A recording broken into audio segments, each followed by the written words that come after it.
නමෝ තස්ස භගවතෝ අරහතෝ සම්මා සම්බුද්දස්ස නමෝ තස්ස භගවතෝ අරහතෝ සම්මා සම්බුද්දස්ස නමෝ තස්ස භගවතෝ අරහතෝ සම්මා සම්බුද්දස්ස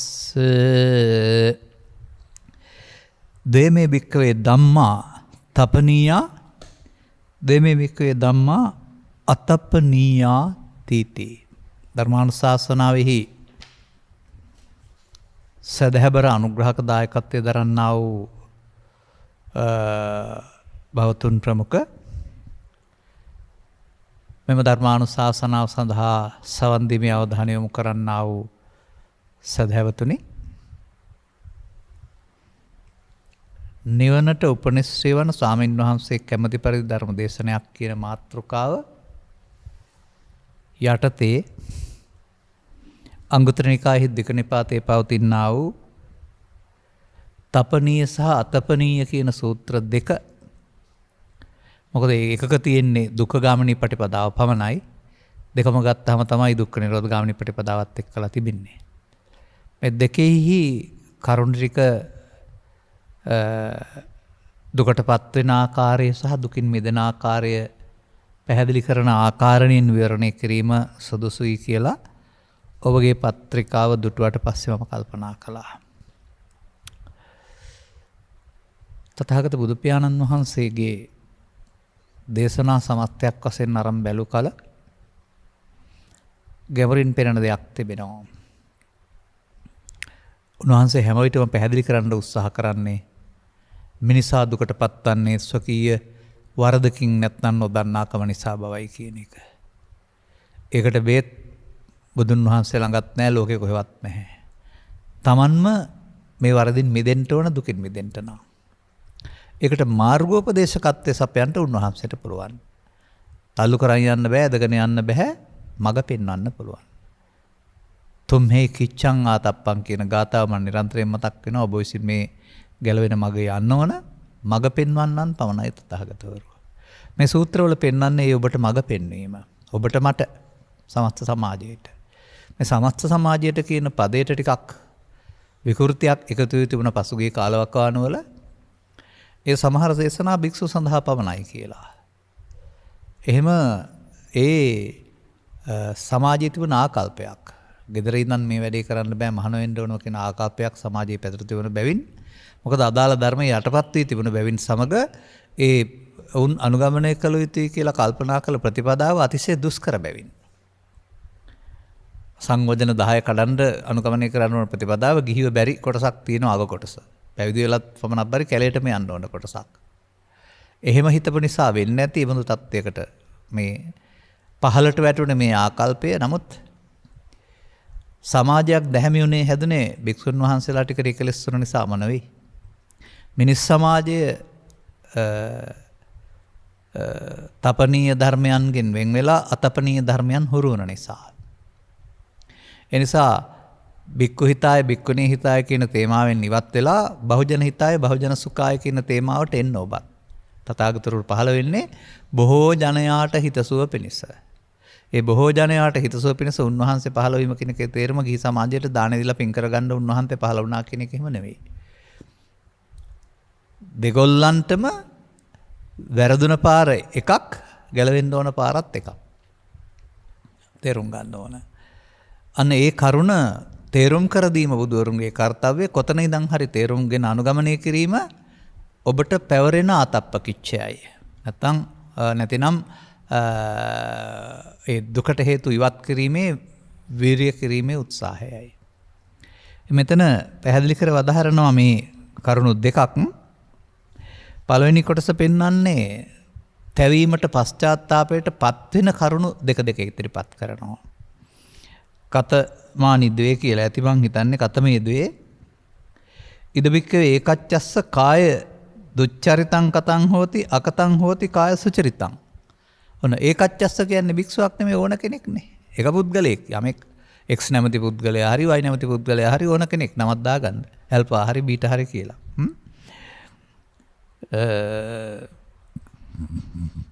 මෙලව කිසියම් කෙනෙක් කාය දුස්චරිතය කරන ලද්දේ වෙයි. කාය සුචරිතය නොකරන ලද්දේ වෙයි. මොකද්ද කාය දුස්චරිතය කියලා කියන්නේ? ප්‍රාණඝාතය, අදාත්තාදානය, කාමීත්‍යාචාරය. මේකට අයිති කයෙන් කෙරෙන දුසිරිත කරනවා. සුචරිතය සතුන් මැරීමෙන් වෙන්වීම, හොරකම් කිරීමෙන් වෙන්වීම, ඇතරීමෙන් ඔබට පේන මට්ටමින් මතක තබා ගන්න. පුද්ගලයෙක් වශයෙන්. දැන් එතකොට මෙහෙම දෙපැත්තක් මේ සමාජයේ තිබෙනවා නේද? දැන් මේකේ පෙන්වන්නේ කාය සුචරිතය නොකරන ලද්දේ වෙයි. දැන් කාය සුචරිතය නොකරන ලද්දේ තැවෙන්න හේතු වෙනවා. අර ජින්න කොංචාව ජායන්ති කීන මච්චේ පල්ලලේ කියලා පැහැදිලි කරනවා. මසුන් හැරගිය විලක ලැබෙන කොස්ලාහන හිණියෙක් වගේ මහලු කාලේ පශ්චාත්තාපයටපත් වෙනවල අත වෙන්න සිද්ධ වෙනවායි කියලා. මොකක් නිසාද? මේවා මම පුළුවන් කාලේ කළේ නෑ කියලා. මේවා මම කළයි කියලා. එතකොට කළ වරදට පසුතැවිලි වෙනවා, නොකළ හොඳටත් පසුතැවිලි වෙනවා. ඒක එක තපනීය ධර්මයක්. තැවෙන්න සිද්ධ වෙනවාමයි පසු කාලේ එනවා. මේ පුද්ගලයෙකුට නෙමෙයි පෙන්වන්නේ. ආර්ය පුද්ගලයෙකුට නෙමෙයි, පෘථග්ජන පුද්ගලයෙකුට තමයි මේ දේ සිදු වෙන්නේ කියන කාරණාව.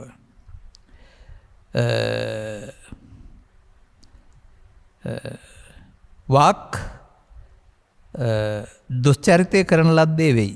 වාක් සුචරිතය නොකරන ලද්දේ වෙයි. පාලියනුත් තියෙනවා. ඉතින් ඒක අවශ්‍ය නැහැ නේ ඔබට. ඕන නම් එකක් විතර කියලා දෙන්න. කාය දුස්චරිතං කතං හෝති අකතං හෝති කාය සුචරිතං. වචී දුස්චරිතං කතං හෝති අකතං හෝති වචී සුචරිතං. ඒකේ තේරුම අපි ගමුකෝ. වචනේ පාවිච්චි කරලා අපට බොරුයි පරුසයි හිස් කේලම් කියලා කාලේ නාස්ති කරන්නත් පුළුවන්. මිනිස් සමාජයේ වේද වින්න කරන්නත් පුළුවන්. පව් එකතු කරන්න පුළුවන්. සාමාන්‍ය සමාජයට යම් යම් දේවල් හුරු වුණාම ඒ කාරණා අනුව උන්ට නම් පවා ගම්වල හැදෙනවා රටවල් වල. අර පෙන්නන්නේ රටේ තොටේ ඇති වගතුග හොය හොය දවසක් ගම වෙට ඇදුනා කියලා ගීතයක්. එයා ඇද හොය හොයා යන කෙනෙක්. එහෙම නැත්නම් තව රට ගිනි තියෙන වාර්තා ගෙයින් ගෙට පතුරනකොට රොයිටර් කියලා නමක් තියෙනවා සමාජයේ. එහෙමත් නැත්නම් අනුන්ගේ ඇදපද හොයමින් යන විට කේලම් කියනවා කියන වචනේ ආර්ථයෙන් කේලමා කියලා ගුවන් යානකටත් නමක් තිබ්බා. මොකද ත්‍රස්තවාදීන්ගේ ඔත්තු බලන හිංසා. අන්න ඒ වගේ මිනිස්සුන්ට මේවා නිසා සිදුවෙන්නා වූ පසුතැවෙන බව, චිත්තාභ්‍යන්තරයේ එක්රැස් වෙන්නේ ලෝභ දේශයන් බව උන්ට තේරෙන්නේ නැති නිසා තමයි මේ වචී දුස්චරිතය දෙන්නේ. එතකොට පසු කාලීනව ඒවයින් එකතු වුණා වූ කෙලෙස් ගොඩට මැදි වෙලා තවෙන්න සිද්ධ වෙනවා. නමුත් ඒකේ පෙන්නනවා නොතවෙන්න හේතු වෙන වචී සුචරිතය කියලා එකක්. බොරු පරුස හිස් කේලම් නොකියන්නේ නම් ඒකෙන් පව් සිදු වෙන එක වලකිනවනේ. දුකටපත් වෙන එක. මම එහෙම දෙයක් කරලා නැහැ මෙහෙම දේවල් කියලා ඊට පස්සේ අතපනීය වෙන්න පුළුවන්කමක් තිබෙනවා. නමුත් මේකේ පෙන්නන්නේ දෙකම තැවෙන්න සිද්ධ වෙනවා. වචී දුස්චරිතය කරනක තැවෙනවා, වචී සුචරිතය නොකිරීම නිසා තැවෙනවා.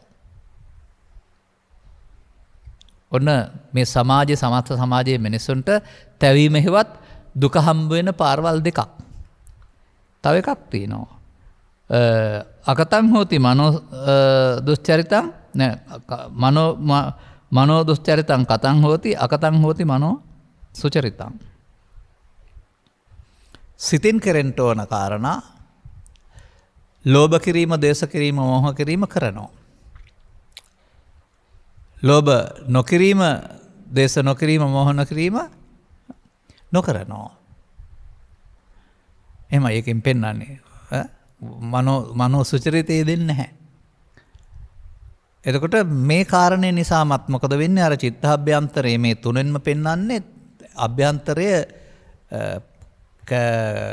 අකුසල මූලයන්ගෙන් පිරී යන බව සහ ලෝභ දේශ මොහ බහුල වෙන බව. ඒ තපනීය නැත්තම් පශ්චාත්තාපය ගෙනත් දෙන්නේ ලෝකෙන් නෙමෙයි, Tamanට. අචරිත්වා බ්‍රහ්මචර්යං අලද්දා යොම්බලේ දනං සෙන්ති චාපාති කිත්තාව පුරාණානි අනුත්තරං. ඔය පෙන්නන්නේ. යෞවනයේදී අවශ්‍ය ධනය රැස් නොකරන්නේ නම් බඹසර හැසිරෙන්නේ නැත්නම් වයෝවෘද්ධ භාවයට පත් වුණෙන් පසුවේ මොකද වෙන්නේ? ඊතාලිය දිරා ගිහින් පොළොව වැටුනහම එතනින් එහාට ඊතාලියට යන්න බෑ නැගිටලා. පුළුවන් කාලේ විතරනේ යන්න පුළුවන්. පුළුවන් කාලේ යන දුර විතරයි වැටුනහම යන්න බෑ. අන්න ඒ වගේ යමක් කරගන්න බැරි මහලු කාලේදී මේ අයට මොකද වෙන්නන්නේ? ඊතාලියේ ලත වෙන්නේ නැහැ. නමුත් ඊතාලිය උපමා කරලා නැවත යන්න බැරි වෙමින් ඊතාලිය දිරා යන්නාක්සෙක් මහලු කල ලතවි. ඒක තමයි මේ තපනීය ධර්ම කියලා පෙන්වන්නේ. එතකොට මිනිසා දුකටපත් වෙන ආකාරය පිළිබඳව චිත්‍රයක් මේකේ මම පෙන්නනවා. ඔබ ඒ චිත්‍රයේද ඉන්නේ කියලා බලන්න. ඔබේ චිත්‍රයේද කියලා. ඔබ එදිනෙදා ජීවත් වෙනකොට මේ තුනෙන් පෙන්වනව මොනවද පෙන්වන්නේ මේ? ප්‍රාණඝාත, අදත්තාදාන, කාමමිත්‍යාචාර, මුසාවාද, බොරුපරස, හිස් කේලාම්, ලෝභ, දේශ, මෝහ. මේ පෙන්වන්නේ දස අකුසල් කිරීම පශ්චාත්තාපයට මුලය. දස අකුසලයෙන් වෙන්වීමට දස කුසලය කියනවා. ඒක නොකිරීමත් පශ්චාත්තාපයට මුලය. මේක විතරක් පැහැදිලි කරා නම් මොකද වෙන්නේ? දුකට මුල බවට පත් වෙනවා. දැන් ඉතින් මේවා මේ සමාජයට උරුම වුණ හුරු වුණා වූ පුරුදු බවට පත් වුණ චරිත තිබෙනවා. ඒවා නිසාම ජීවිතයේ අගදී Tamanගේ ජීවිතයට Taman කළ පව් ආපහු ඇවිදින් මේ ජීවිතයේ විදීම පළදින කර්ම ඔස්සේ අනුන්ට කළ දේ Tamanට පළ දේ යටතේදී අර වැපුරු ලෙස කපාගනි කියන ආකාරයෙන් ආපහු Taman වෙත ඇවිදීම තුළින් ඔවුන්ගේ ඉරණම්ද ඔවුන් සත්තුන්ට කලාසේ ඔවුන් මිනිසුන්ට කලාසේ ඒ වගේ විවිධ උදාහරණ වශයෙන් ගන්න පුළුවන්. Tamanටත් යම් මොහතක ඒකටම පත් වෙන්න සිදු වෙනවා. ඒක කතාවක තිබෙන්නේ මේ සත්තුන්ට උණු වතුර වක් කරලා නැත්නම් කටට උණු වතුර වක් කරලා ඝාතනය කරපු චරිතයක් සන්තෝෂයක් මරබියෙන් කෑ ගහනකොට. ඔහු ඇඟ සෝදා ගන්නට ගිය දවසකදී උණු වතුර උණු කරලා උණු වතුර හැලිය පෙරලිලා ඒකෙන් පිච්චිලා තමයි දුක් විඳලා මැරෙන්නේ. උණු වතුරෙන් සත්තුන්ට දුක් දුන්න එක ආපහු Tamanටත් ස්වභාව ධර්මයක් ගෙනත් දුන්නා. මේක බාහිර සාධක විසින් කරන්නේ නැහැ. මේ චිත්ත චේතනාව විසින්ම තමයි ආපහු මේකට විපාක වාරයක් ලබා දෙන්නේ. ඒ නිසා මේ පිළිබඳව කතා කරන ධම්මපදය නිවන් මඟ යත්තට්ඨිතෝ මුංචෙය්‍ය පාප කම්මා. පාප කර්මයක් කරලා මිදෙන්න පුළුවන් තැනක් අහසේ පොළොවේ මහ මුහුදේ පර්වත කොහරයක් තුල එහෙම නැහැ කියලා තියෙනවා. මතක තබා ගන්න ඕන. අන්න ඒ පිළිබඳව අවබෝධයක් නැතිකම තමයි මිනිසා ජීවිතයේදී මේම කියනා වූ තපනීය ධර්මයන්ට හුරු වෙන්නේ. එතකොට මේ චරිත ලක්ෂණ පවතින්නේ බුදු සමයේ පවතින සමාජයක නෙමෙයි බුදු සමයේ නැති සමාජයක. බුදු සමය කියලා බාහිර චාරිත්‍ර වාර්ත්‍ය තිබුණා වුණත් මේවා කරනවා නම් යමෙක් ඔවුන් තුල බුදු සමයේ අනුගමනීය ප්‍රතිපදාව නැහැ කියන කාරණේ තේරුම් ගන්න වෙනවා. ඔවුන්ට මේ කියන ජීවිත අවසානයේ ඉහාත්ම වශයෙන් සහ එයින් රැස් කරගන්නා ලද අකුසල කර්මයන් පදනම් කොටගෙන පාරලෞකික වශයෙන් මෙලොව වශයෙන් නම් දිනක් දෙකක් පමණයි, නින්දේදී නම් පැය 7ක් 8ක් පමණයි, පරලෝක ගමනේදී ඒ වැටුණ ලෝකයෙන්, ඒ මනෝලෝකයෙන් විපාක විඳ නිම වෙන තුරු 100,000 සතාවක් උපදින් මැරමින් මේ තැවෙන්ට සිදුවෙන බව. තථාගතවරු කවුරුවක් කියන දේවල් අහලා කියනවා නෙවෙයි, මේ මම මේක දැකලායි කියන්නේ කියලා පෙන්නනවා. මේ පිළිබඳ සද්ධර්ම රත්නාවලියේ පෙන්නනවා අජගර කාක සට්ඨිකූත කියන වචන වලට අදාළ ප්‍රේතයින්ගේ කතා. ඔවුන් ප්‍රේත ලෝකේ යට ඉන්නවා කියලා නෙමෙයි පෙන්නලා තිබෙන්නේ. ගිජ්ජකූට පර්වතයෙන් බහිනකොට තමයි දැක්කා කියලා කියන්නේ. ඒ කියන්නේ අපට නොපෙමුණාට 이르දි ඇසට පෙනෙනවා ඒ මනෝ ලෝකයේ තුල උන් ඒ විඳින වදලේ ආකාරය. ඒක තමයි අපි පැහැදිලි කරන්නේ. ඒ ලෝක මනෝමය ලෝක වුණාම ඔබට පේන හීන ලෝකයේ වගේ ඒක විඳින්න අදාළ දුක් ටික සියල්ල ඒකේ පහළ වෙනවා වරුණාම තවත් කාටවත් ගලව ගන්නත් බෑ. Tamanට දසදහස්වර ඒක ගෙවි ඉවරනතුරු ඒ වදේ විඳින්න වෙනවා. එනිසායි බුදුවරු ඔය විශේෂ තේමාවක් පෙන්වලා තිබෙන්නේ විරමණය කියන වචනයක්. විශේෂයෙන් පාපයන්ගෙන් වෙන්වීම. සබ්බ පාපස්ස අකරණං කියන එක. නමුත් ඉතින් ඒක තේමා පාඨයක් වශයෙන් සමාජයේ සඳහන් වුණාට යම් යම් පුද්ගලයෝ කාලය ධනය ශ්‍රමය තවත් දේවල් උදව් කරගෙන ඔය තේමා පාඨය අවලංගු කරනවානේ. ඊට වඩා ඒ ලෝකෝත්තරයට වඩා ලෞකිකයේ යානයක් කාර් එකක් ගන්න එක, ගයක් හදා ගන්න එක, තව මොනවා හරි වරකම් කරලා වැඩි දියුණු කරගන්න එක හොඳයි කියලා හිතන අය ඉන්නවා. පසුගිය කාලවක වහනවල එහෙම අහුනේ කරපු අය. එතකොට ඔවුන් ලේබලයෙන් ආගමික වුණාට ඔවුන්ගේ ජීවිතයේ අධ්‍යාත්මය ආගමික නැහැ. එතකොට ඒකට විපාක වාරය සඳහා අර අජගර සත්‍යකූට ප්‍රේතයින්ගේ කතාවල පෙන්වන්නේ විශාල ශරීරයක් තියෙනවා. නාසයෙන් පටවන ගින්දල් ඇඟේ අග දක්වා, ඇඟෙන් මතුවෙන ගින්දල් මුල දක්වා ගිනිගෙන දැවෙනවා, කෑ ගහමින් යනවා. තව ඊට අමතරව කපුටෝ එහෙම නැත්නම් සත්තු ඇවිදින් කොටනකොට ලේ පෙරෙනවා.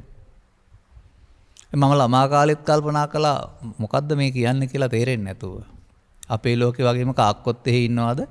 ඔවුන්ටත් ඇඟක් තියනවද කියලා තමයි මමත් කල්පනා කළේ. නමුත් මේ පොතපත කියලා තේරුම් ගන්නකොට තේරුම් ගත්තා ඒක ඔය සීන ලෝකයේ වගේ මනෝලෝකයක්. ඔහුට පමණක් ආවෙනිකව දුක් ටිකක් ඒකේ තිබෙන්නේ. අනිත් අයට පෙනෙන්නේ නැහැ ඉදුවැසකින් ඇරුණාම කියන එක. නමුත් පස්දොර උදව් කරගෙන මනෝද්වාරයක් හදාගත්තොත් හදාගත්ත මනෝද්වාරයට වැටෙනවා මරණයෙන් පස්සේ. මනෝද්වාරයේ සුඛසහගත නම් දෙවියන් අතර නැත්තම් කාම සුගතිය කියනවා, දුක් සහගත නම් කාම දුගතිය කියනවා. ඉතින් මේ කාම දුගතිය පැත්තට අනේක තමයි මේ පෙන්වන්නේ තපනීය ධර්ම. ඉහාත්ම සහ පරලෝ වශයෙන්. ඔය පසුකාලීනව පැහැදිලි කරන ලද විමානවත්තු පේතවත්තු කියන කාරණාත් මොග්ගලීපුත්තිස්ස මහරහතන් වහන්සේ ලියා ත්‍රිපිටකයට එකතු කරලා තිබෙන්නේ. මුගලන් හාමුදුරුවන්ගේ ගිනුමට බැර කරලා එදා කාලේ මිනිස්සුන් පවට බියකොට යහපතට පෙළඹවීම සඳහා මේ පව් කරලා දුක් විඳින අය මේ තැන්වල ඉන්නවා මුගලන් හාමුදුරුවෝ දැක්කයි කියලා පැහැදිලි කරලා තියෙනවා. පින් කරපු අය මේ තැන්වල සැප විඳිනවායි කියලා පින් පව් දෙක තුලින් පවෙන් ඉවත් වී පිනේ පිහිටීමට සමාජයේ හැඩගැස්වීමට දරු උත්සාහයක් වශයෙන් තමයි ඒ විමානවත්තු පේතවත්තු දකින්නේ. අපටත් පොඩි ළමෙක් වශයෙන් හරි මොකවත් දන්නේ නැති කෙනෙක් හරි පන්සලට ගියොත් එහෙම කියවපල්ලා පේතවත්තු විමානවත්තු කියලා තමයි දෙන්නේ. නමුත් පේතවත්තු විමානවත්තු කියවීම තුළින් පවෙන් වැලකී පිනෙන පිහිටන්න ඇරුණාම සසර දුකින් මිදෙන්න නම් පාරක් එකේ තියෙන බව මාදුටුවේ නැහැ. ඊට එහාට වත්තු හොයන්න වෙනවා එතකොට. මෙන්න මේ සූත්‍රවල සඳහන් පරිදි. දැන් එතකොට මෙතන ඊළඟට කතා කරනවා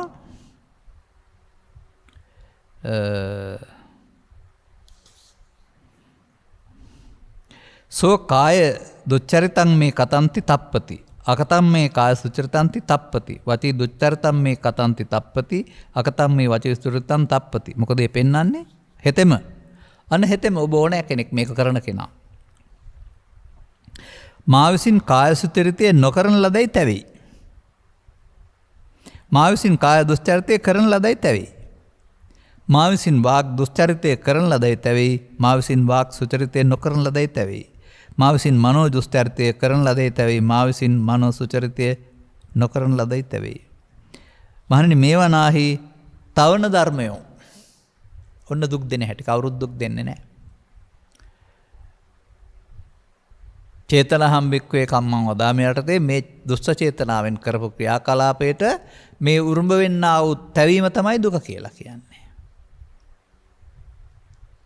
එතකොට දුස්චරිතය කරලත් දුක් විඳින්න වෙනවා, සුචරිතය නොකිරීම පිළිබඳවත් පශ්චාත්තාපය එනවා. පශ්චාත්තාපය කියන්නේ අදාළ කාලේ අදාළ දේ කරේ නෑ නේද කියලා පසු තැවෙන්න සිද්ධ වෙනවා. ඉතින් මේ සාමාන්‍ය සමාජය පිළිබඳව තමයි මේ පැහැදිලි කරලා තිබෙන්නේ. මේක අදාළ පෘථග්ජන සමාජයට. මේ දෙපැත්තෙන්ම තැවීම උරුම වෙනවා. නිසා ලබාගත් ජීවිතය අගට යනකොට තවත් ගාථාවකින් මේක මම පැහැදිලි කරන්නම්කෝ. නතං කම්මං කතං සාදු යංකත්වා අනුතප්පති. යමක් කොට පස්සේ තැවෙන්න සිද්ධ වෙනවාද ඒවා නොකිරීම යහපත්. මන්දයත් යස්ස අස්සුමුකෝ රෝදං. කඳුළු පිරුණු දෙනතින් යුක්තව අඬන්න දොඩන්න වැළපෙන්න විපාකයකට මුහුණ දෙන්න සිදුවෙන බැවින් නොකළ යුතුයි. මේකෙම ගාථාව. මේකටම අදාළ ගාථාව. තංචකම්මං කතං සාදු කරනවා නම් හොඳයි යමක් කොට පසුතැවිලි වෙන්න සිදුවෙන්නේ නැති යංකත්වා න අනුතප්පති. යස්ස යම් තැනක වෙත්නම් උපදිත්නම් සුමනෝ යහපත් විපාක සුම්මනෝ විපාකයේ වශයෙන් යහපත් විපාක දෙන බැවින් කළාට කමක් නැහැ. නමුත් මේක පින්පව් දෙකට පමණක් සීමාව කරන්නේ නැතුව ඊට එහාටත් තිබෙනවා මේක. පින්පව් දෙකටත් හරි බැලුවම දසවස්තුක සම්මාදිට්ඨිය තුළ. මෙන්න මේ බඳු ඉගැන්වීම් තුළ සමාජයට බුදුන් වහන්සේ මිනිසා විසින් කරන ක්‍රියාකාරකම් වල විපාකයට මිනිසාට වග කියන්න සිදු වෙනවායි කියලා තමන්ගේ වගකීම තමන්ට පවරා දෙමින්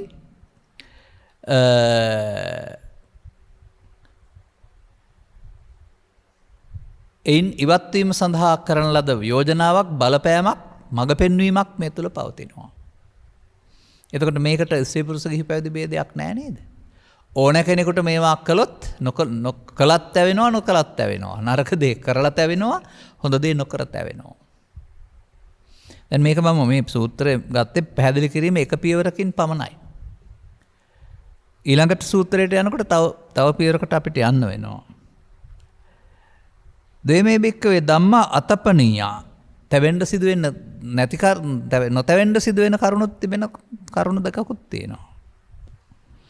කතමේ දේ ඉද බික්කවේ ඒකච්චෝ කායසිරිතං කතං හෝති අකතං හෝති කාය දුස්චරිතං. අන්න අනිත් පැත්ත.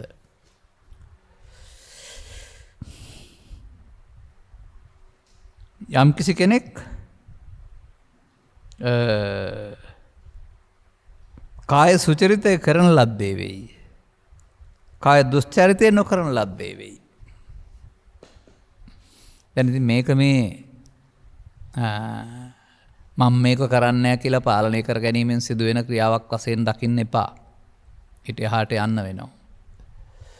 මන්දයත් මේ ප්‍රාණඝාත අදත්තා දාන කාමවිත්‍යාචාර නම් වූ කාය දුස්චරිත හුරු කිරීම තුළ ඒන් සතුටු වෙන්න පුරුදු වෙලා කෙනෙක් තමන්ට එයා පාලනය කරගන්න බැරි තරමට බලවත් වෙලා තිබෙන්නේ.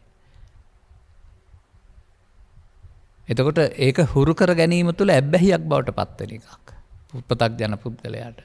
ඇබ්බැහිය පාලනය කරන්න බැරි කෙනා තමයි ඇබ්බැහිය කියන එකේ තේරුම සාමාන්‍යයෙන් ගිජු වීම කියන අර්ථය වගේ ගන්න. පාලනය කරගන්න බැරිකම තමයි පෘථග්ජන භාවය පෙන්වන්නේ. දැන් මෙතන පැහැදිලි කරනු ලබනවා මේ ඔහු යහපත් දේවල් කරනවා. අයහපත් දේවල් නොකරනවා.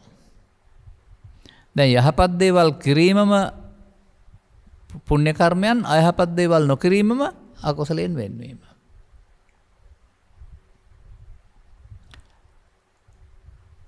තවත් ඉදිරියට යනකොට දෙවෙනි කාරණේ ඉදි පෙන්නනවා වාක් සුචරිතය කරන ලද්දේ වෙයි වාක් දුස්චරිතය නොකරන ලද්දේ වෙයි. එතකොට වචනෙන් කෙරෙන්න ඕන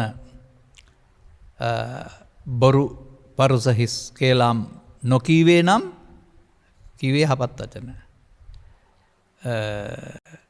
එතකොට ඒක වාක් සුචරිතය යහපත් වචන පාවිච්චි කළා. අයහපත් වචන කීවේ නැහැ. එතකොට වාක් දුස්චරිතය පාවිච්චි කළේ නැහැ. මේ විදිහට මේ සමාජය තුළ ඔවුනොවුන්ගේ කය වචන සිත තුන්දර දස අකුසලයට යොමු වීම තුළ තමන්ටම පත්වෙන්න සිදුවෙන්නා වූ මේ තපනී තැවෙන බව තමයි දුක කියලා කියන්නේ. එතකොට ඒක කළා නම් පසු කාලීන වෙන විපාකයට පත්වෙන්න සිද්ධ වෙනවා. එබැවින් දසවස්තුක සම්මාදිට්ඨිය මට්ටමේදී ලෞකික මට්ටමේදී සමස්ත සමාජය හැදීම සඳහා බුදු සමය තුළ පුද්ගලයෙක් වශයෙන් මේ පෙන්වන්නා වූ දේවල් වලින් වෙන්වීමත් විරතිය සුවගෙන දෙන බව පශ්චාත්තාපය ලබා නොදෙන බව පැහැදිලි කිරීම තථාගතයන් වහන්සේගේ සමස්ත සමාජය කෙරෙහි දෙන පණිවිඩයයි. නමුත් එවමනකින් මේ කරුණු පැහැදිලි කිරීම ඉවර වෙන්නේ සීමා වෙන්නේ නැහැ. මේක මම කරන්නේ නැහැ කියන අර්ථයෙන් නොකිරීම නෙවෙයි වෙන්න ඕන. තව එහාට යනකොට මේකේ තවත් වචනයක් තිබෙනවා. දැන් ඔය තුන ඔය විදිහට කාය වචී මනෝ දුස්චරිතය සුචරිතය කියලා කතා කරාට අන්තිමට පෙන්වන්නේ දස අකුසලය මුල ලෝභ දේශ මෝහ. දස කුසලය මුල අලෝභ දේශ අමෝහ. එතකොට දැන් පුද්ගලයෙකුගේ ලෝභ දේශ මෝහ තමයි මේවා කරවන්නේ. පුද්ගලයෙක් නෙවෙයි. ඔබට පුද්ගලයෙක් කරනවා පේනවා. නමුත් පුද්ගලයා ඒ මොහොතේ මත් වෙනවා ලෝභයෙන්, ද්වේෂයෙන්, මෝහයෙන්. ඒ මත්තුන මුලා වුණු ස්වභාවය ඔබ පළමුව ලබනවා මේකට. ඒක අර බාහිර මත්වීම කියන එකක් නෙමෙයි. මේවායින් මත්වීමත් මත්වීමක්.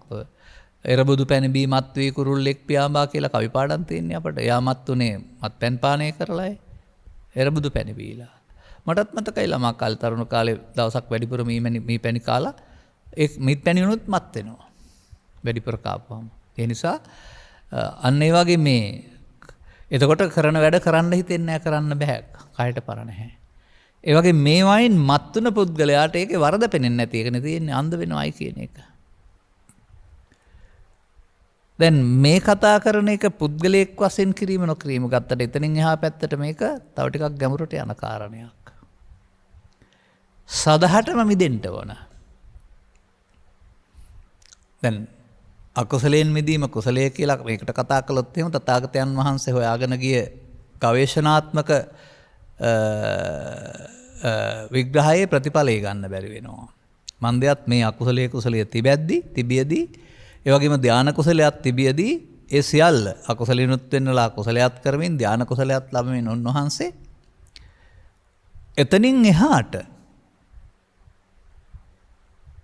ආලාර කාලාම උද්ගාරාම පුත්‍ර භාග්‍යවගෙන් එහාට පැත්තක් හොයනවා. එතනින් එහාට හොයන කාරණාවට කියනවා කිං සච්ච කිං කුසල.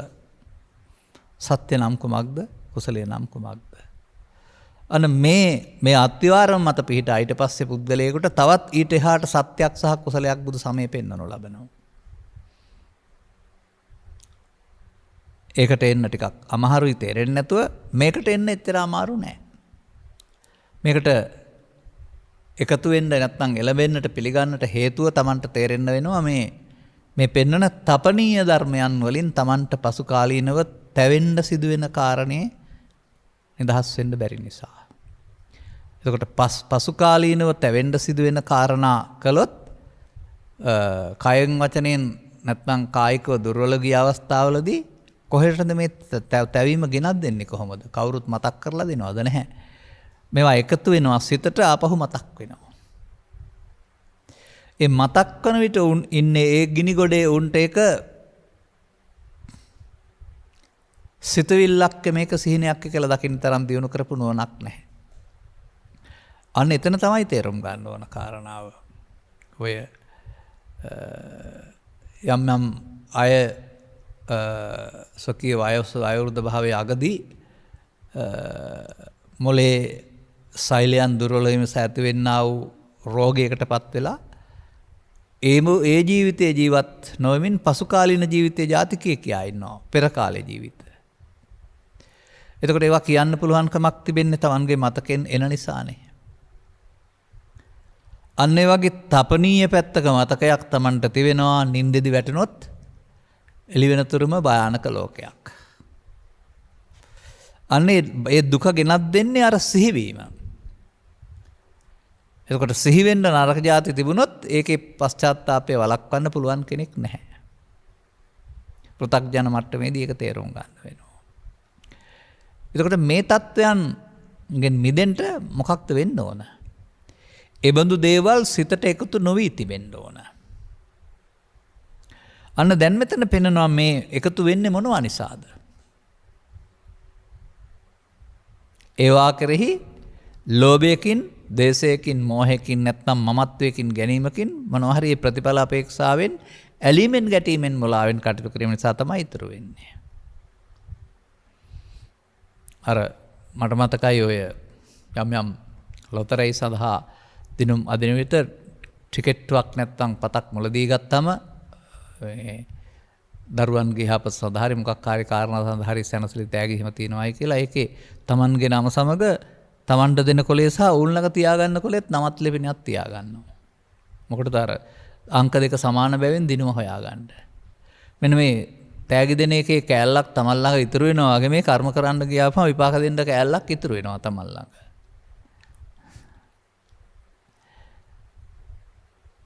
මේක කවුරුත් කරන වැඩක් නෙවෙයි. ඒක කර්ම නියාමයේ විසින් කරන වැඩක්. ඉතින් ඒ නිසා එතන වෙනත් සාක්ෂි ඕන නැහැ. දඬුවම් සඳහා විනිශ්චයක් අවශ්‍ය නැහැ. අදාළ ආකාරයට සාධාරණ දඬුවමක් සඳහා මේ මනෝපුබ්බංගමා ධර්මතාවයේ ක්‍රියාත්මක වෙනවා. එසේනම් එතනින් එහාට තථාගතයන් වහන්සේ පැහැදිලි කරනු ලබන්නේ මේ තපනීය බව විඳින්නද?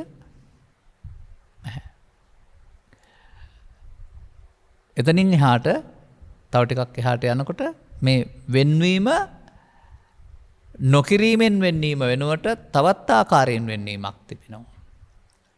සාමාන්‍ය පුද්ගලයා වෙන්වෙනු ලබන්නේ නොකිරීමෙන්. ඒක පෙන්වන්නේ හොඳ නැති නිසා සහ පසු කාලිනව තැවෙන්න සිදුවෙන නිසා වෙන්වීම කියන අර්ථය. නමුත් තවත් ඊට එහා ගිය දෙයක් පෙන්නනවා බුදු සමය තුළ. සත්‍ය වැටහීම නිසා පවු නොකරන බව. ඒ මොකක් නිසාද? ඒක තව ටිකක් එහාට ගැඹුරට දකින්න වෙනවා. මේ තපනීය ධර්මතාවයන් තුල සිදුවෙන්නේ සසරට බැඳීම.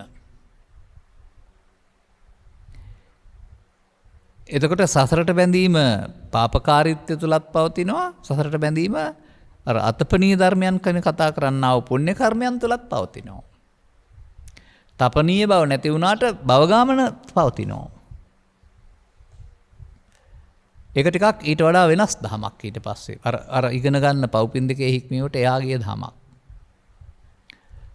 එනිසා භවගමන හදන ක්‍රියාකලාපය තමන් විසින්ම ජීවිතය තුළ රැස් කරගන්නා එකක් බවට තේරුම් ගත්තම භව ගමනේ හොඳ නරක දෙක තුළ භව ගාමිත්වය හොඳ වෙනව ඇරුණාම භව ගමනේ හොඳ නරක දෙක තුළ භව නිරෝධගාමිත්වයක් හිමි වෙන්නේ නැති බව ඔබ තේරුම් ගන්න ඕන.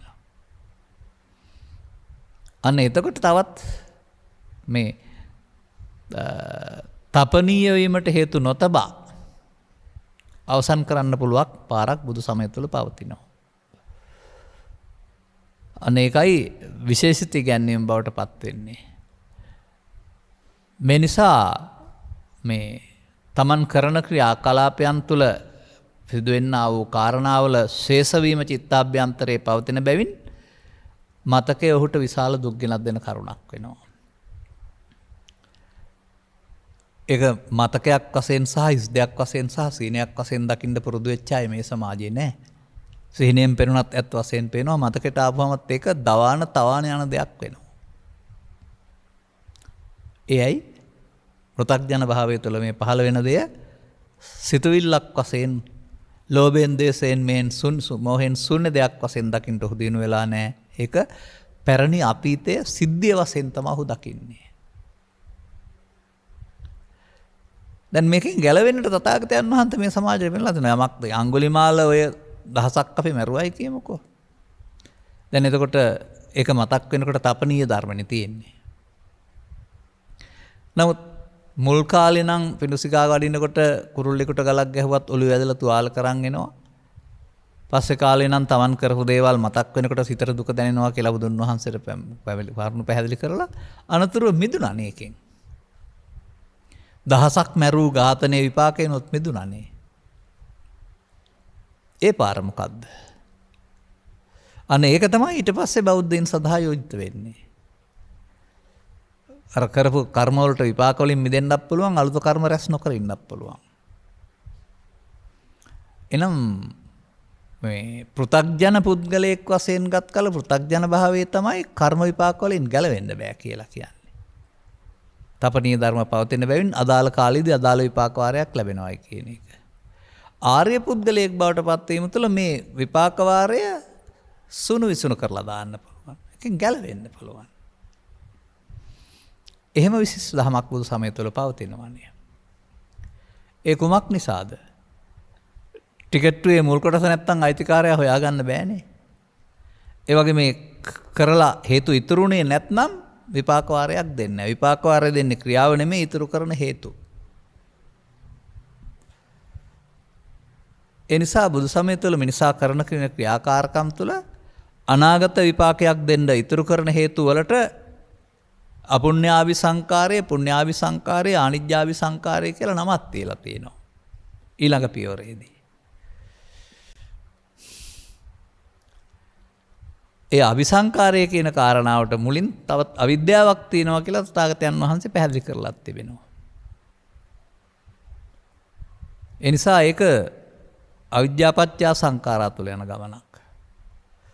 නමුත් තථාගතයන් වහන්සේගේ ඊළඟ ඉගැන්වීම තුළ පවතිනවා මේ අபிසංකාර වෙනුවට සංකාර නිරෝධ කරන්න පුළුවන් මාර්ගයක්. අන්න මේ පුද්ගලයන් අතරින් තවත් පිරිසක් සඳහා විවර වෙන විශේෂ දොරටුවක්. ආර්ය මාර්ගය. එතකොට මේ ඒකච්චෝ පුද්ගලෝ කියන වචනට එහා ගිය තව ගැඹුරක් තේරුම් ගන්න වෙනවා. මේ පුද්ගලයෙක් වශයෙන් කරන කාරණා කරන්නේ සිතින් කයෙන් වචනෙන් ආපහු මතක් වෙනකොට මේක සිද්ධියක් නොවේයි. මිනීමරුවක් හෝ ගිනි ගැනීමක් හෝ තවත් මොන මගුල් ගෙදරක් හෝ මොනක් වුණත් ආපහු මතක් වෙන විට ඒක සිතවිල්ලක් පමණයි, සිද්ධියක් නොවේ. නමුත් ඔබ දුකටපත් වෙන්නේ සිතවිල්ලක් නිසා වශයෙන් දැකලා නෙවෙයි, සිද්ධියක් වශයෙන්ම දැකලා. සන්තෝෂය හෝ දුක හෝ කියන කාරණා මතක් වුණාම ඊට අදාළ ඒ විඳීම හම්බ වෙන්නේ ඒක උපේක්ෂා සහගත සිතුවිල්ලක් වශයෙන් දැකීම නිසා නෙවෙයි, ඒකේ අදාළ ක්‍රියාකලාපයේ තිබෙන නිසා. අන්න ඒක තමයි පෘථග්ජන භාවය කියලා කියන්නේ. දැන් මේකට තමයි කියන්නේ දුක් සහගත අතීතයක් ඇත්නම් ඒක මල දෙයක්. ආපහු සිතින් මතක් කරන විදර්ණයකට කියන්නේ මල දරුවා කරේ තියාන යනවායි කියලා. දැන් සිත වෙනස් කරගන්න පුළුවන් නම් මේක දැන් ගත වුණ දෙයක්, මේකට එකතු වෙන එකේ රැවටෙන එකේ තේරුමක් නැහැ කියලා සිත හැදෙන්නේ නැද්ද? අන්න එහෙම තමයි අර අඟුලිමාලට එහෙම පුළුවන් වුණේ.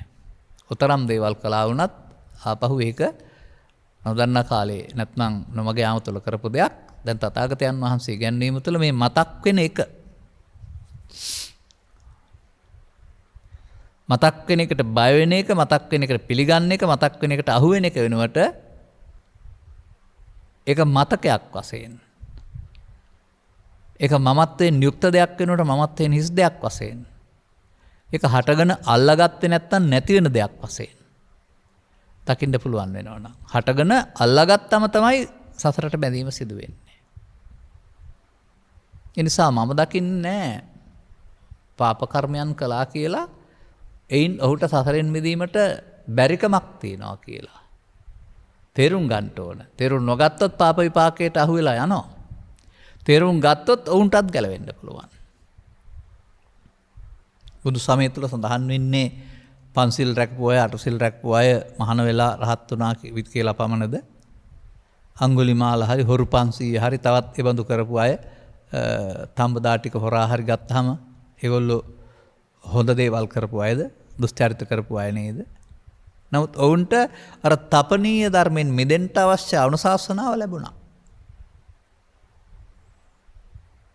එනිසා මේ තපනීය ධර්මයේ පවතින්නේ කුමක් තුළද? ආත්ම දෘෂ්ටිය තුළ. මමමයි කරන්නේ, මමමයි විපාක විඳින්නේ, කර්ම විපාක නම් වූ බන්ධනය තුළ මේක සිදු වෙන්නේ. ඒ තථාගතයන් වහන්සේගේ ඉගැන්වීම තුළ පවතිනවා ඊට එහා ගිය දර්ශනයක්. ආත්මකට නොගැනීමට අනාත්ම කියලා කියනවා.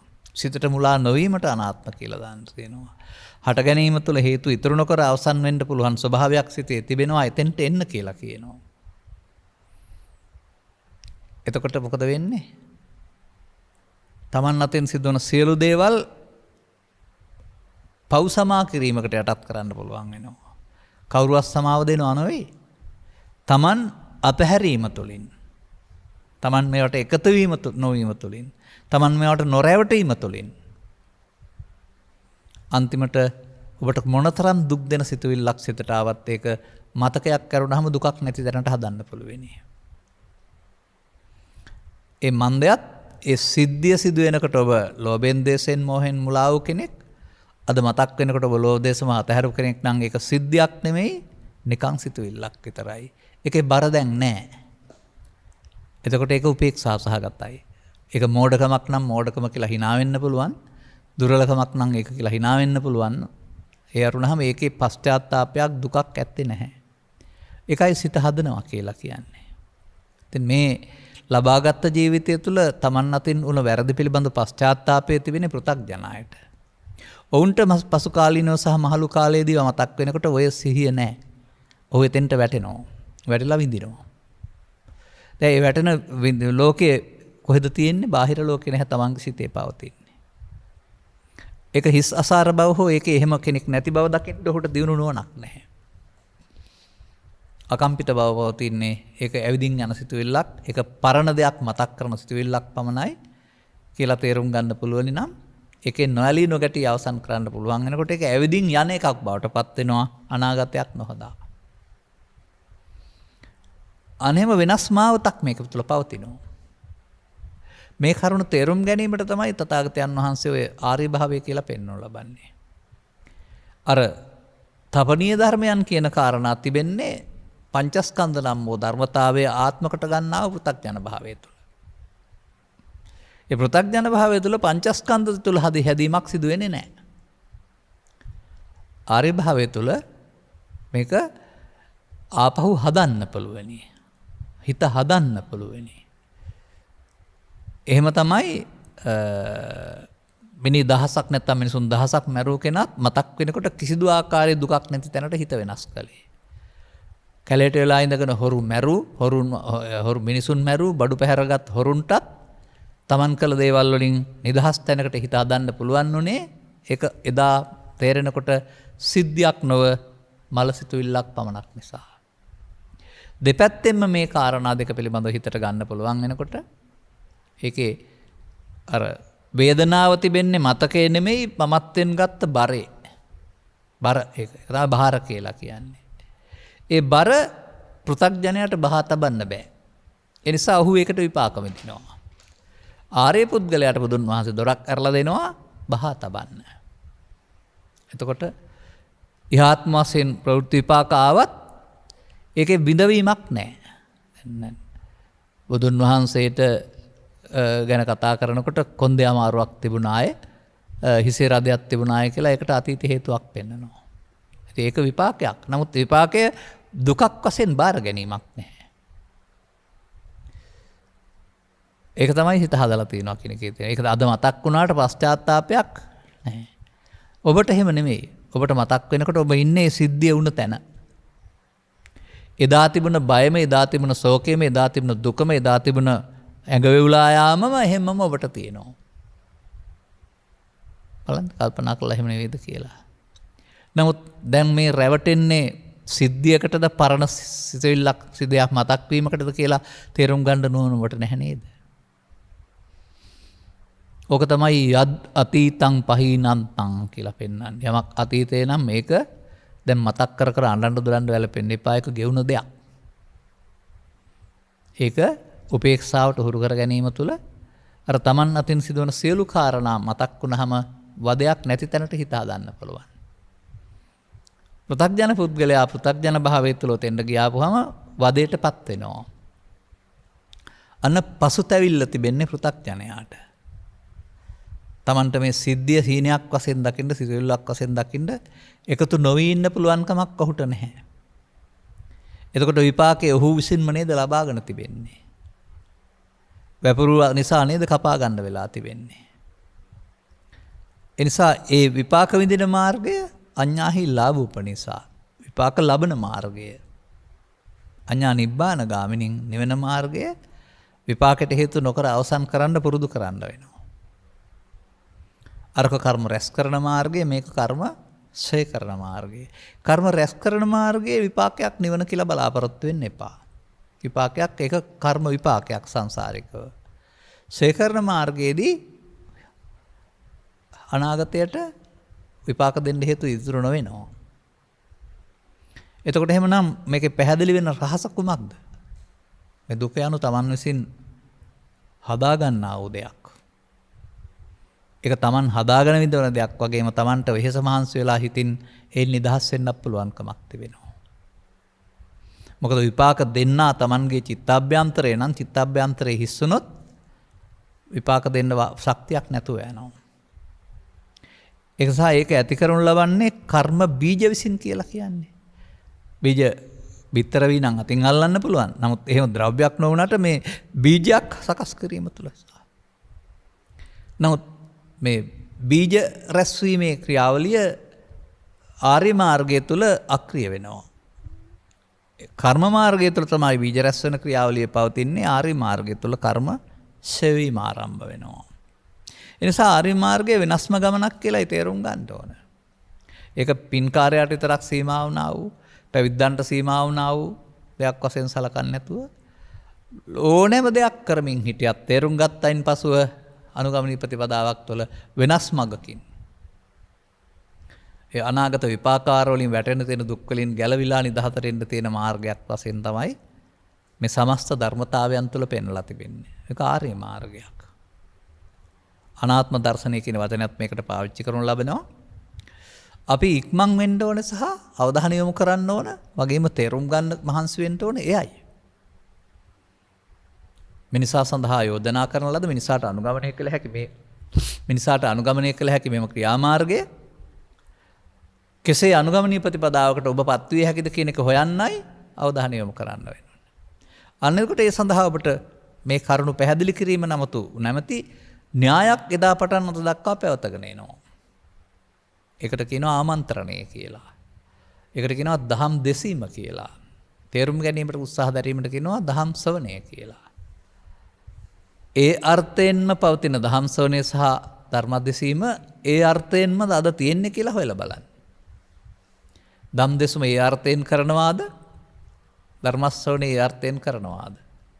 පෘථග්ජන සමාජයේ ධර්ම ශ්‍රවණය සංගීත සංදර්ශනයක්, චිත්‍රපටි සංදර්ශනයක් බලනවා කියන අර්ථයෙන් කරනවා. පෘථග්ජන සමාජයේ ධර්ම දේශනා කරවීම කියන එක මියගේ ඥාතින්ට පින්දීම කියන අර්ථයෙන් කරනවා. තමන් තේරුම් ගැනීම කියන අර්ථයෙන් නෙවෙයි. අන්න එහෙම තමයි මේ පෘථග්ජන සමාජයේ මුඛ්‍ය පරමාර්ථයෙන් බැහැරට මේව ඇදගෙන යන්නේ. තමන්ට ඕන දේවල් කරන්න.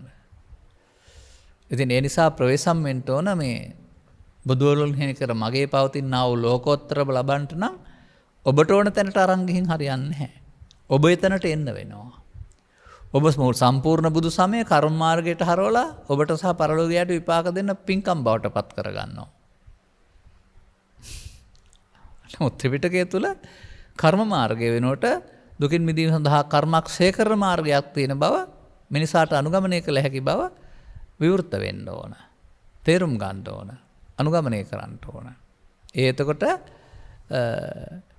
මේ කියන ආකාරයේ තැවීමක් නැති ඒ වගේම එහා පැත්තට තවත් එහාට යන වෙනත් සුවයක් සඳහා මාවතක් බවට පත් වෙනවා. ඒ සුවේ සඳහා ඔබ ඔය කියන විඳින කියන අර්ථය පාවිච්චි කරන්න. සිතුවිල්ලකින් විඳින කියන අර්ථය පාවිච්චි කරන්න. ඉඩකඩ ලැබෙන්නේ නැහැ. සිතුවිල්ලකින් අතීතේ මතක් වුණාම පශ්චාත්තාපය. සිතුවිල්ලකින් අතීතේ මතක් වුණාම උද්ධාමය. අපි කියමුකෝ ලෝක ක්‍රිකට් කුසලානීය දිනුදා කියලා. අපි හිතමුකෝ ඔලිම්පික් රිදී පදක්කම ලැබුණදා කියලා. එදා ඒක උද්ධාමයට කරුණක්. අද මතක් වෙනකොට ඒක සිද්ධියක්ද පරණ සිතක් මතක් වීමද? කල්පනා කරලා බලන්න. ඒක අද මතක් වෙනකොට සිද්ධියක් නෙමෙයි සිතුවිල්ලක් පමණයි. මෙන්න මෙසේ ඔබට සියලුම අතීත සිදුවීම් පශ්චාත්තාපයෙන් දේවල් අද මතක් වෙනකොට මමත්වෙන් ගත්තත් දුක තියෙන්නේ. සිද්ධියට මොහොන දුන්නොත් සිද්ධියක් බවට පත් කළ ගත්තත් දුක තිබෙන්නේ. ඔබට ඒකට එකතු නොවෙන්න පුළුවන් නම් ඔබට ඒකට මුලා නොවෙන්න පුළුවන් නම් ඒ පශ්චාත්තාපය වෙනකොට ඒක සාමාන්‍ය හුස්ම පාර ඉහළ පහළ ගන්නකොට ඒ සඳහා සිහියක් තිබුණාම මේකේ 아무තු සතුටකුත් දුකකුත් නැහැ. අන්න ඒ වගේ මේ අරමුණු එන විට 아무තු දුකකුත් සතුටකුත් නැති. ඒකට වචනයක් තියෙනවා උපේක්ෂාව කියන අර්ථයකුත්. මේ උපේක්ෂාව කියන අර්ථය දක්වා සිත පුරුදු පුහුණු කරන්න වෙනවා. ආත්ම 500කින් නෙවෙයි, පරලෝකකින් නෙවෙයි. ඉහාත්ම වශයෙන්ම ගමන ජීවිතය අගට යන්න පෙර.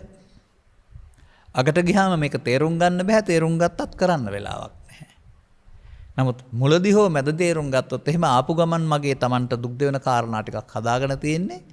ඒවයි Taman පිටිපස්ස ඇවිදින් හෙවණැල්ලක්සේ දුක් ගෙනත් දෙන්නේ. සෙවණැල්ල Taman පිටිපස්ස එනවානේ. අන්න ඒ වගේ පිටිපස්ස එන්නේ ඒකට සම්බන්ධතාවයක් තියලා තියෙන නිසා. දැන් මේ අනුගමනීය අලුත් ප්‍රතිපදාව තුළ ඒ සෙවණැල්ලේ විපාක වාරයෙන් ගැලවෙන්න පුළුවන්. අතීතේ මතක් වුණත් පශ්චාත්තාවයක් නැහැ, අනාගතයට තැබීමකුත් නැහැ නිසා. පශ්චාත්තාවයෙන් ඇලීමෙන් ගැටීමෙන් ගැනීමම අනාගතයට තැබීමයි. එසේ නොගැනීම තුළ ඒකට බය හෝ කම්පන හෝ පත් වෙන්නේ නැත්නම්, කම්පටෙන්පත් වෙන්නේ නැත්නම් එයට හිමි ඉරණම හටගෙන නැති වී යාමයි.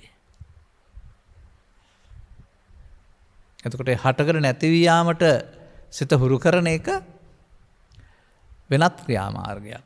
හැමදාමත් හිතේ හටගෙන නැති වෙනවා තමයි හැම දෙයක්. නමුත් හටගෙන නැති වුණාට ඔබ ඒ කරනු ලබන්නේ අල්ලා ගැනීමකින්, ඇලීමකින්, මුලාවකින්, ගැටීමකින්, මුලාවකින්. ඒ ඇලීමකින්, මුලාවකින්, ගැටීමක මුලාවකින් හටගෙන අවසන් වෙන ක්‍රියාමාර්ගය ඔබ විසින් කරන ලද අනාගත ආයෝජනයයි. අනාගත සසර බන්ධනයයි. ඔබට කරන්න තියෙන කාරණාව එසේ ඇලීමකින්, ගැටීමකින් තොරව අවසන් වෙන්න ආරණ එක.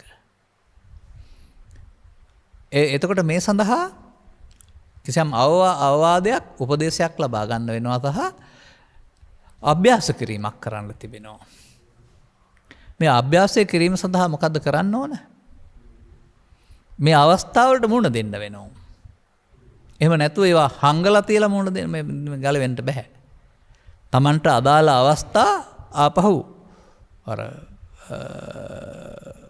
චිත්‍රපටයක සිදුවීම් පටිගත කරලා තියෙනවා නම් ආපහු ඒක ආපහු බලන්න පුළුවන් වගේ මේ අවස්ථා ආපහු මතුවෙනවා. යම්තාක් පශ්චාත්තාප ස්වභාවයන් චිත්තාභ්‍යන්තරයේ පවතී නම් ඒ තියෙන මට්ටමින් ආපහු වෙනවා. ඒක මම නම් දකින්නේ ඔබව හඳුනා ගැනීමට තිබෙන හොඳම ක්‍රමය කියලා. විවෘතව ඔබ කොතරම් එහෙම වෙනස් පුද්ගලයෙක් වුණත් අභ්‍යන්තරයේ ඔබ කෙබඳු සුචරිතවාදී යහපත් කෙනෙක්ද, දුෂ්චරිතවාදී නපුරු කෙනෙක්ද, ක්‍රූර කෙනෙක්ද කියන කාරණාව මේ ආපහු සිතට එන කාරණය සහ ගන්න හදන තීරණ වලින් තේරුම් ගන්න. අනිත් කාටවත් අඟවන්න ඕන නැහැ. Taman මේ තාක් ප්‍රමාණයට නරක නපුරු චරිතයක් කියලා. එසේනම් මේ ගමන යන්නේක හොඳ නැහැ. ඒ ගමනට ඉඩ දෙන්නේක හොඳ නැහැ. මොකද ජීවිතේ උතනින් එහා පැත්තට කයෙන් යන්නේ නැහැ. යන්නේ අර Taman හුරු කරගත්ත මානසිකත්වයෙන්. අන්නේ මානසිකත්වයේ මොදවා ගන්නට අවශ්‍ය කාර්යය වහවහ කරන්න වෙනවා.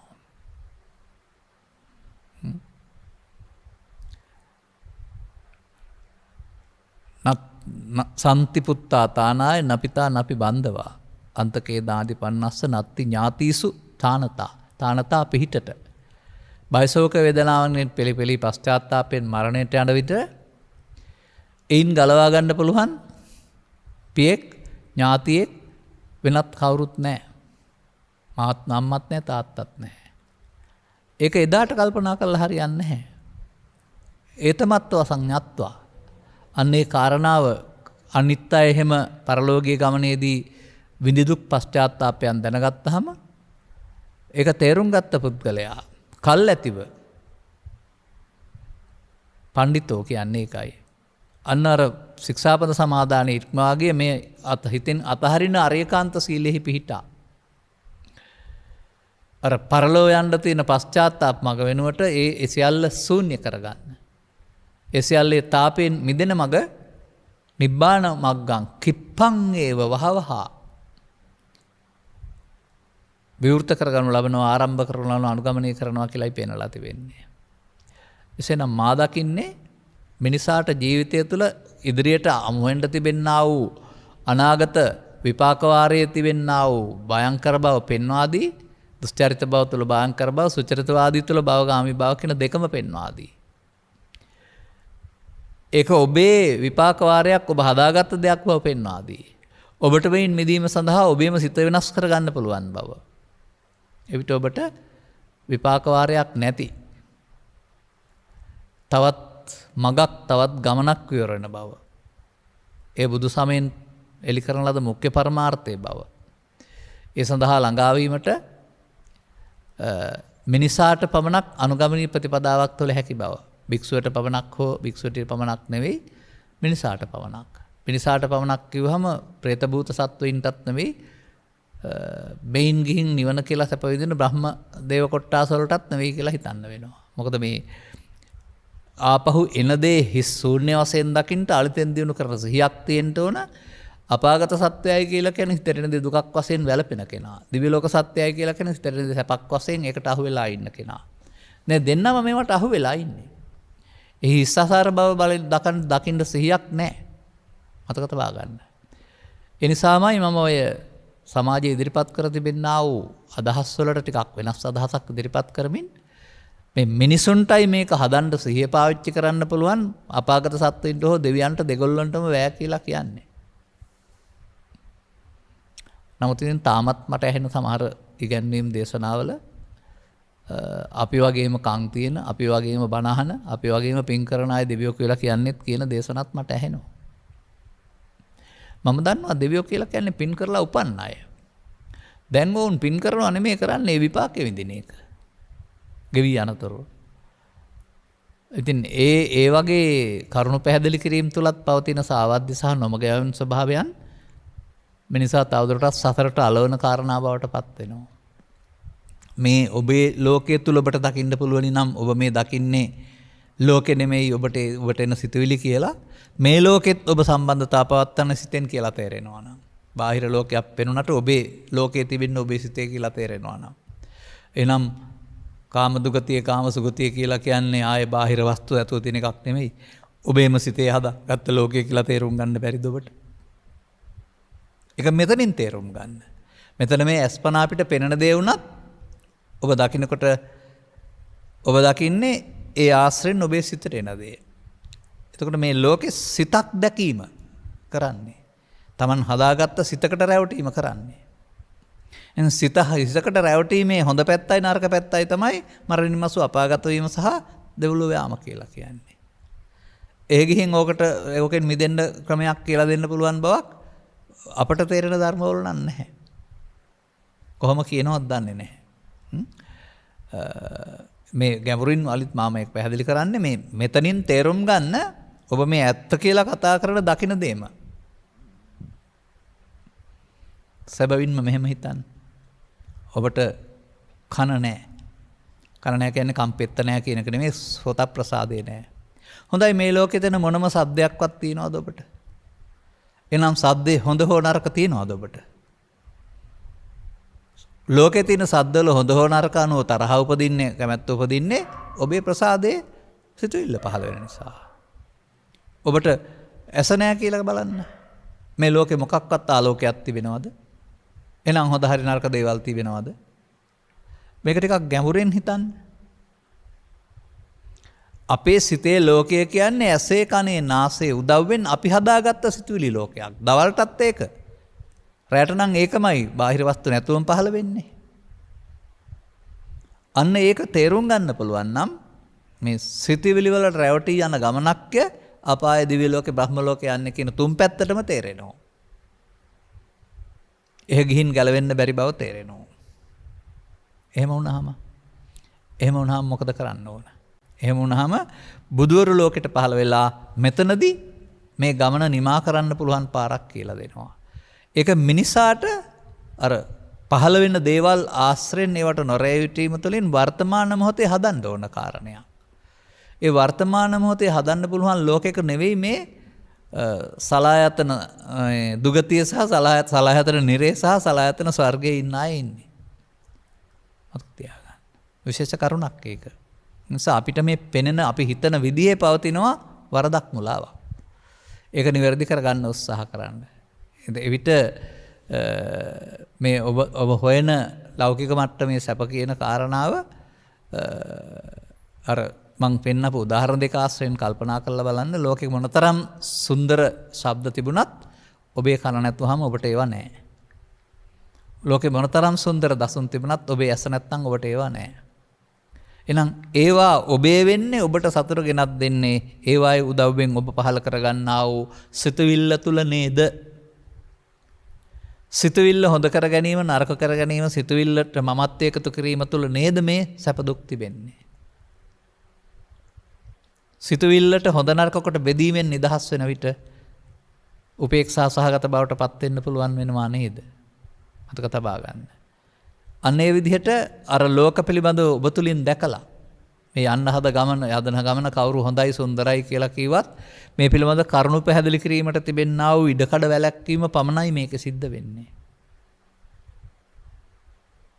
මේ පිළිබඳ කරුණු පැහැදිලි කිරීමට පවතිනා වූ ඉඩකඩ වැසී යාම පමණයි සිදු වෙන්නේ. ඒ නිසා කවදාවත් බුදුවරයෙක් පහළ වුණ සමාජයක විමුක්තිසත් බව ලබා මෙතනින් එහාට ලෝකයක් පිළිබඳ උපකල්පනය කරන්න එපා. මේ උදව්වෙන් මේ උගුලෙන් ගැලවෙන්න. එවිට මම දකිනවා මෙන්න මෙහෙම කාරණයක්. ජීවිතය අවසන් වෙන විට ඔබට දැන් සිහිනට පේන කාරණාවල ඔබ රැවටිලා ඒවත් තුළ දුක සැප විඳිනවා. ඔබ දියුණු මානසිකත්වයකින් මොනතරම් ඔබට රජ සැපත පෙන්නුවත්, සක්‍ර දේවේන්ද්‍රයා පෙන්නුවත්, නැත්නම් තව විශේෂ ආලෝකයක් පෙන්නුවත්, ඒ එකකවත් ඔබට විඳින්න අමුතු උද්ධාමයටපත් වෙන දෙයක් නැත්නම් ඔබ දන්නවා ඒ ඔබ උපේක්ෂාවට හුරු කරලයි කියලා. අන්න එහෙම මේ ලෝකේ බාහිර වශයෙන් ලැබෙන දේවල් ලබන්න දෙයක් නැති තැනටපත් වෙනකොට Taman ළඟ තියෙනවා සෑහීමක්. Tamanගෙන් සෑහීමකටපත් වීම කියලා කියනවා. මෙන්න මේ Tamanගෙන් සෑහීමටපත් වීම නැවති මාර්ගය තේරුම් ගැනීම තුළින් ලෝකේ තියෙන කාරණාවට ඔබ කලම්බන්න හෝ පශ්චාත්තාපයටපත් කරන්න බැරි වෙනස් මානයක ස්වභාවයක් හමු වෙනවා. මේකට කියනවා උපේක්ෂාවෙන් පරතරයට පැමිණීම කියලා. මෙන්න මේ උපේක්ෂාවෙන් පරතරයට පැමිණීම කියන කාරණාවට සමීප වීම සඳහා මේ කරුණු තේරුම් ගන්න. එතකොට මේ පශ්චාත්තාපනීය කාරණා අදාළ වෙන්නේ පෘථග්ජනයට කියලා තේරුම් ගන්න. ඒක ටිකක් මට්ටම ගත්තාම අපතපනීය කාරණා කියලා පෘථග්ජන සමාජය තුළ අර පින්පව් දෙක පැත්තේ පශ්චාත්තාපය ගෙනත් දෙන්නේ නැති කරුණ බවට පත් කරගන්න පුළුවන් වුණාට මිදීමක් බවට පත් වෙන්නේ නැහැ. එතනින් එහාට මාර්ගයේ යමින් මේ ලෝකයට සිතුවිලි වලින් අහුණා වූ බන්ධනෙන් මිදුනහම ලෝකෝත්තර කියන මාර්ගයකට පත් වෙන්නට අනුගමනීය ප්‍රතිපදාවකට පත් වෙන්නට ඉහාත්ම වශයෙන්ම වෙනස් මානයක සැනසෙල්ලකට බාහිර ලෝකේ තියෙන දේවල් වලින් උද්ධාමයට හෝ කම්පාවට පත් වෙනවට වඩා තමා පුලින් ලැබෙන සෑහීමකට පත් වෙන්නට ඒ වෙනස් කළ නොහැකි බවට ඒ කම්පණයට පත් කළ නොහැකි බවට තේරුම් ගන්නට ඔබට ලැබේවි. අදාළ කරුණු තේරුම් ගනිමින් ලබාගත් ජීවිතය තුළ ඔය පහසුකම් සලසාගෙන කරන මෙහෙවරක් තුළින් මේ චිත්ත පරිවර්තනය ඇති කරගනිමින් ඔබ තුළ පවතිනා වූ නිවීම මතු කරගෙන උතුම් සැනසීමකට පත් වෙන්නට මෙම කරුණු පැහැදිලි කිරීම උපනිශ්‍රය කරගන්නා ලෙස මතක් කරමින් ධර්මානුශාසනාව මෙසේ අවසන් කරනු ලබනවා. අද ධර්මානුශාසනාව සඳහා මහර කඩවත පදිංචි චරණත් හරස්ගම මහතාගේ අද දිනට යෙදෙන ජන්මදිනය වෙනුවෙන් එතුමාට නිදුක් නිරෝගී සුව සහ දීර්ඝායස ප්‍රාර්ථනා කිරීම පිණිස භාර්යාව සහ දූ දරුවන් විසින් මෙම උතුම් ධර්මදේශනය සඳහා සදැහැති දායකත්වයේ දරනු ලැබේ. එතකොට ඒක උපන්දින සමරුවක් සමග උපන්දින ධර්ම දානයක්. ධර්මාබෝධය වැඩි දියුණු කර ගැනීම අරමුණු කොටගත් ධර්ම ශ්‍රවණයට සහ ධර්මාබෝධයට කැමැති පින්නතුන් හට ධර්ම දානයක් උදෙසාත් 2021 ඔක්තෝබර් මාස 21 වන දින දායකත්ව දරුවෝ අතරින් විය වූ දයාවතී නවරත්න ආදරණීය මෑණියන්ට පරලෝසෙපත් KB දසනායක පියාණන් DH ආරියරත්න පියාණන් WM ගුණවතී කුමාරි හාමි ගල්ලෑල්ල මෑණියන් ඇතුළු පරම්පරාගත පරලෝසෙපත් පින් බලාපොරොත්තු ඥාති වෙත්නම් ඥාති හිත මිත්‍රාදීන්ට මේ උතුම් වූ ධර්මදේශනයෙන් ජනිත වන්නා වූ පුණ්‍ය ශක්තිය අනුමෝදන් වීමෙන් ජීවිතය සුවපත් වේවා. එහෙමයි සතර ගමන කෙටු වේවා නෙමෙයි ජීවිතය සුවපත් වේවා. මතු උපදිනා භවයකදී සද්ධර්මයේ තේරුම් කරගෙන සසර ගමන කෙලවර කරගන්න උතුම් නිවනින් සැනසෙන්න හේතු වේවා. පවුලේ සියලුම දූ දරුවන්ට දුක් නිරෝගී දීර්ඝායුෂ ලැබ උතුම් ධර්මාබෝධය පිණිස පුණ්‍ය කුසලයේ හේතු වේවා.